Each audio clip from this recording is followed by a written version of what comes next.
ஒரு அருமையான பிளெயின் குஷ்கா.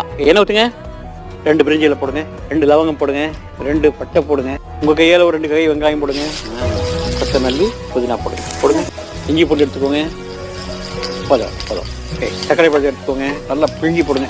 அப்படி போடுங்க. மிளகாய் தூள் எடுங்க, இன்னும் கொஞ்சம் போடுங்க.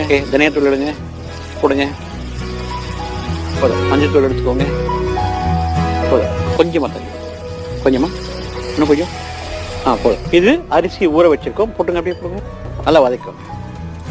தண்ணி எடுங்க, விடுங்க. இதெல்லாம் பண்ணுங்க. உப்பு போட்டு போடுங்க. ஒரு கலக்கலான குஷ்கா செஞ்சுருக்காங்க.